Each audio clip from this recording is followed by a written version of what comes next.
I think it's so important to be able to deconstruct all of those inner narratives that we have around our art, around our voices, around what we create, and see if they actually belong to us. Because once you realize that they don't, you can just put them down. When you realize that they, the populace, the people that you're worrying about, are actually just your ex-boyfriend and your dad, you can realize that you don't really need to continue to bully yourself with everything you decide to put out in this world.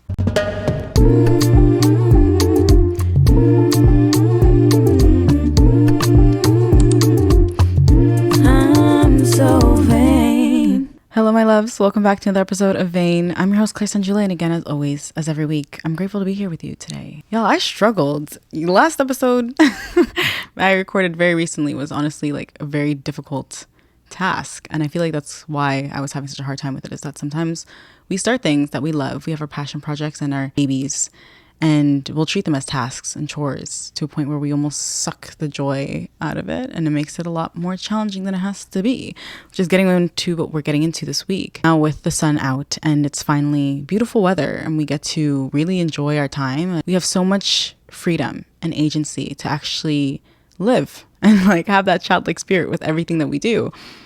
We get caught up sometimes in a little bit of pride, a little bit of embarrassment for how we look by breaking that social order and dancing around and walking on the grass with your socks off or whatever you want to do that actually makes you feel good and whole within you, because we're so worried about the eyes that are piercing on us. But the thing about the gaze, the thing about being perceived by other people, is that it doesn't have to be a painful experience if we don't give it that power, if we don't give it that significance, we don't give it that meaning. As I was recording my last episode, it's almost like I was building this new relationship with my show, because I can be perceived by an audience a different way. And it was almost psyching me out, as if I haven't done this many, many times. Even before my first episode, I'd probably recorded 10. So it's not my first rodeo, but for some odd reason, it felt like so weighing. It felt like my throat chakra was just suffocating me. And it doesn't ever have to be that deep. It doesn't have to be that challenging. It doesn't have to be that suffocating.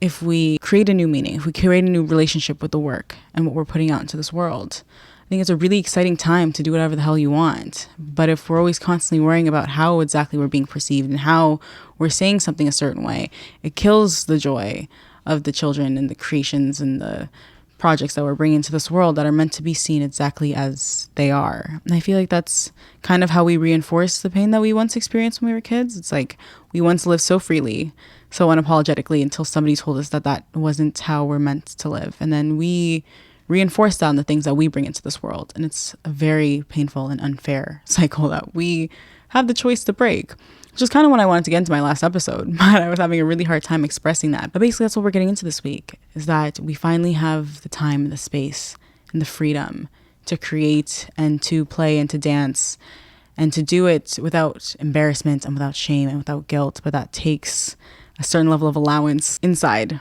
before it can be portrayed on the outside to others in a safe way. You have to tell your little self that it is safe to come out again, even though you've been hiding for so long. That's the beautiful part about the sun. It's a beautiful part about this season, is that now that we're making our own choices and we're making them more consciously, we get to actually have fun with what we're doing and what we're putting out there. Because what's the point of doing it if we're just going to be so worried and so caught up in our egos about how things are supposed to look? Because then at that point, we're just creating for an agenda, to serve an agenda that doesn't actually serve our own happiness. And that's kind of redundant when you think about it. So this is all about taking your power back when you're creating, taking your power back when you are enjoying your pleasures, to feel like you're allowed to enjoy them without having to look over your shoulder or have your head on a constant swivel just because you want to dance and wiggle around a little bit in public. I think it's completely fine to want to gallivant and to speak publicly and to want to share your paintings and sing in the streets. We have like this certain social contract that I talked about a couple episodes back that we feel like we are like indebted to carry, as if it's like some kind of generational punishment. The thing about generational curses is that like every curse, they're meant to be broken. And the way to break a curse is to exist in a radical sense. And existing in that radical sense is simply just existing as yourself. That same self that comes out in your bedroom when you have your headphones on is the same self that can come out when you meet a new person, or when you're walking down the street and you encounter a stranger and you make a new friend. There's so many things that we should be able to do, but we've been conditioned to believe that they're outside of a certain norm. We almost hold ourselves back from actually being able to exist as we're meant to, as we were beautifully designed to exist as human beings, to interact. There was this like time in my life where I kept telling myself I had social anxiety, and that didn't help with the fact that I want to socialize with other people. And it was almost an excuse that I gave myself to stay inside the house. I used to also tell myself I had posting anxiety, but every single post that I made it easier to share my content, to share my thoughts, to share my voice. And I feel like everybody deserves to live that way. We don't need to be stifled. We don't need to be silenced. We don't actually have to listen to the voices that weren't inherently in us. They were given. We can put them down. We can put down the narratives. We can put down the stories, and we can just have a little bit of fun. So I hope at some point this week you find something that you've been yearning to do and you just let yourself do it. For a long time, I feel like I've been wanting to be on the internet. I used to record myself on my sister's laptop, and I would speak to the camera just as I am right now. And I would do it like absolutely no problems, no questions asked. And eventually it became something that was so burdensome because there was some kind of connotation associated with content creation or talking to your phone or social media, at least in the age I grew up in. It's like this idea that if you're going to speak, you better have a purpose, or you better have something really significant to say. And it's almost like these rules that were created from nothing are following us, and we're allowing them to follow us when we don't have to. There's no guidelines to anything we're doing. There's no structure, unless structure is something you implement yourself, because you get to decide the life that you want to live. What's holding you back, really, when you think about it? Who are you so worried about? That's one of the biggest things that actually helped me get out of my fear of being seen, is that when you think about people, when you tell yourself, I'm worried that they, or I'm worried that people, we can only really pay attention to two people at once. I feel like our brains can only really conceptualize two faces at a time when we're worrying about who might be judging us or perceiving us, who we're worried about embarrassing ourselves in front of. And it's by acknowledging those faces and confronting them where we actually find the ability to move on and just live how we want to live. I didn't realize that I was letting like my 10th grade English teacher run my life, which is like, what the hell? I actually had to like really think about it. Like, am I going to continue letting the opinions of this white lady dictate how I'm going to show up on the internet, or am I going to have some fun? Am I going to allow myself to enjoy everything that I've wanted to up until this point? Like I said in my last episode, everything's a choice.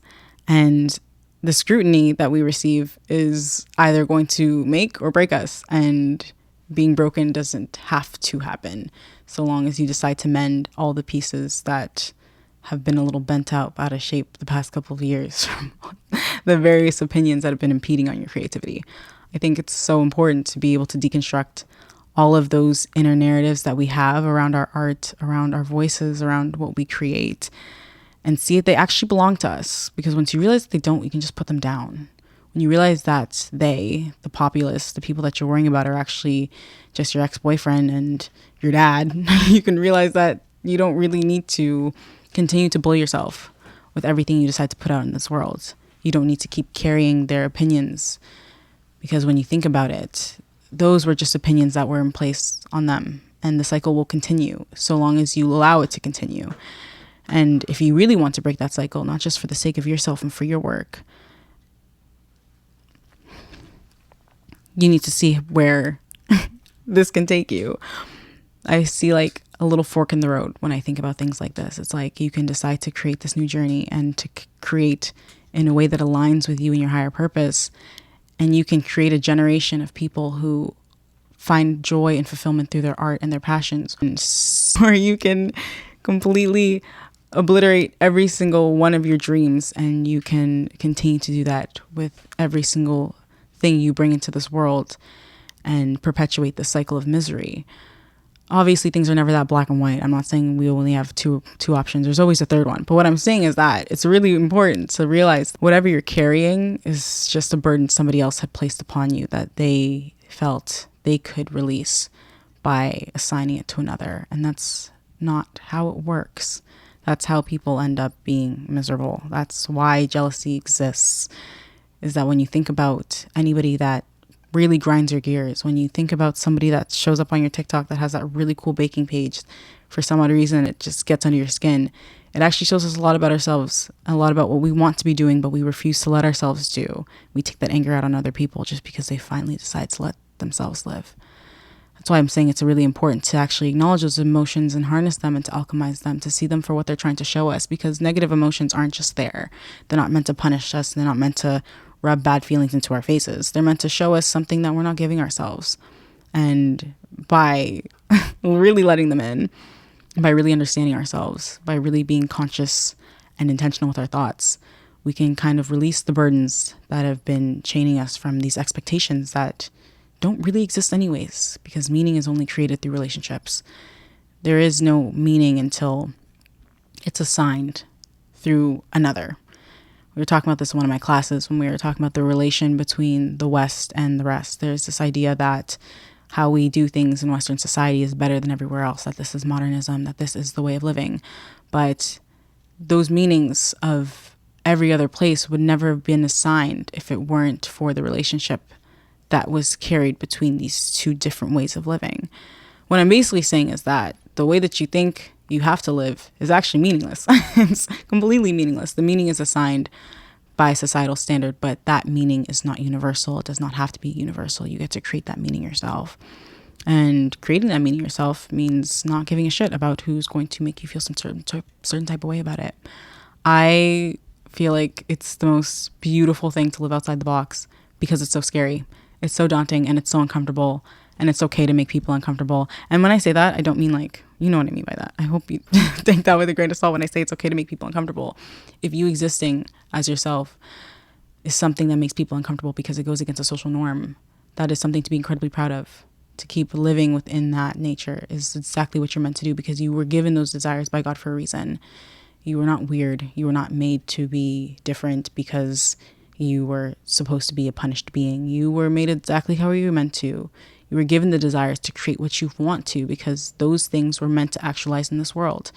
And no man, no person, no being can decide that meaning, can dictate that relation, so long as you take your power back and you give it your meaning between you, yourself, and God. It has nothing to do with anybody else.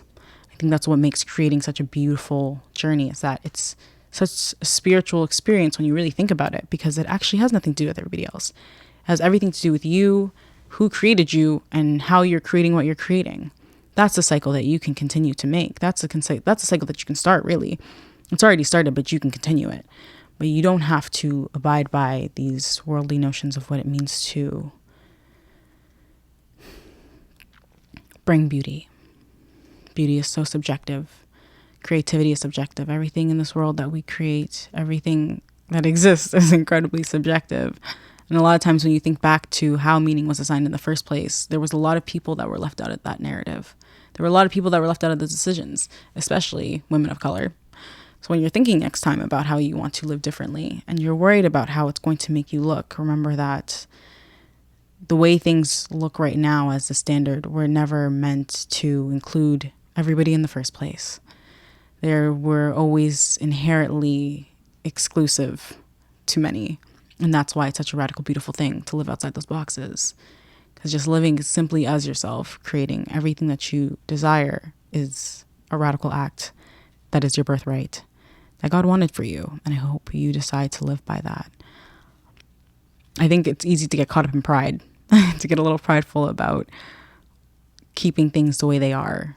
Because like I said, last episode, change is scary, but it doesn't have to be.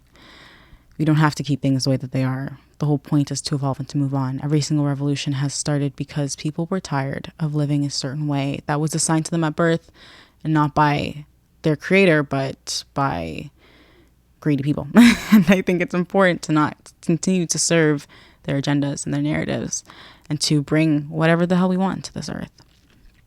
I was having a really hard time starting my podcast in the beginning because I am so in touch with my spirituality. I love astrology and I also love tarot, but I read my Bible and I love God, and I know that sometimes things tend to clash on a moral basis. But I think what the beauty about every spiritual or religious path you take is that whatever you read, whatever you interpret, whatever you consume is up to you. Somebody can read a scripture one way and you can interpret it a completely different way, and neither of you have to be wrong. And I think that's why you can't get so caught up in what your art is supposed to look like, or what your creations are supposed to look like, or what your life is supposed to look like, because there is no supposed anything. It's whatever you make it, is what you make of it. And you should have fun with whatever you're doing, because that's the whole point of us being here. This idea that, like, I feel that came with colonialism, that suffering is normal. And I noticed that a lot, like when we were studying settler colonialism, especially in Canada, coming over, is that people would really bring like these miserable ideologies to Indigenous communities. There was like especially when you think about how the nuns used to just run the schools, I'm like, I don't think this is what God intended at all, actually. But we get a little lost in the sauce when we get so wrapped up in what's supposed to be, instead of just allowing for things to exist in their natural beauty. People get really triggered when we live outside the box, and that's okay. It's okay to make people uncomfortable. It's okay to express yourself in every way that is unconventional, because that is exactly how it's intended to be. We're having these thoughts and these desires and these feelings to create differently because they're needed to change. They're needed to bring change into this world. That's the only way change is brought. Everything that we receive, all the art that we produce, it's just downloads that we're interpreting and releasing. And they're downloads that needed to be put into this earth so we can continue to evolve and things can continue to change. Without you, without what you're creating, we can't live how we're meant to. And when I say meant to, I mean meant to continue to evolve as human beings are. Celebrate the life you were given, and don't get caught up in this idea of oddness, or create a new meaning of oddness. Oddness doesn't have to be a bad thing. The meaning that was given to the word odd doesn't have to be bad. It can be whatever you want it to be. And I feel like it's really exciting. It's a really powerful thing that a lot of communities do, but you can also do, is to take words back and to utilize them in ways bring empowerment, that bring joy, that bring community, that bring union, that create a sense of cohesion rather than division, that like they were supposedly intended to. And I think it's really, really exciting to be able to do that for yourself. I feel like it's really important to start creating that balance in your life. It's easy to get super wrapped up in the times, trust me, I know the times are the times. And it can almost seem like your creative ventures are unnecessary because we should be working and trying to get food on the table, and everyone's just really trying to get by. But in order to get by, you also have to fulfill your other basic human needs outside of eating and sleeping and drinking water. There's also play. We forget how essential that is, and putting time aside for that is so necessary for your overall well-being and to thrive, and to have that balance between working and being in reality and escaping a little bit and having some fun, because that is exactly how you were designed to move. Once you finally allow that for yourself, you can start moving in tandem with you again. Kind of brings us all back full circle to the beginning of our last season, is that sometimes we'll get a little wrapped up in our problems and other people's problems and our worldly problems, that we stop moving in tandem with ourselves and what we actually want to do while we're here, and we forget how fleeting our time on this earth is, that we really need to utilize it well. I think once we see 80-year-olds that like just absolutely don't care anymore, and they don't care in a good way, because you've lived so much life to a point where you realize that worrying over frivolous things and people that you'll never see again isn't worth sacrificing what you love. And I hope you really see that as you continue to move through this beautiful weather and the sun that is out, that is shining directly on you, so it can remind you that you are meant to shine right back. Okay, thank you so much again, my loves, for joining me for another episode. I'm so happy that I got all those jitters out. You know, sometimes it really just takes that first time to get over it, to get over yourself, to get over all the feelings of anxiety and worry, to remember that whatever you're doing, you're meant to do, so long as you love it, you should do it, and you should do it shamelessly, authentically, radically, and lovingly, as I say all the time in every single episode. And I hope you carry this with you for the rest of the week and the rest of the month, honestly, for the rest of the time. Just continue to create in a way that reflects your authenticity, create in a way that, what was I gonna say? What the hell? No, I guess that was it. Create in a way that reflects your integrity and have fun with everything you do. Thank you so much again for joining me, and I cannot wait to see you again next week. Goodbye.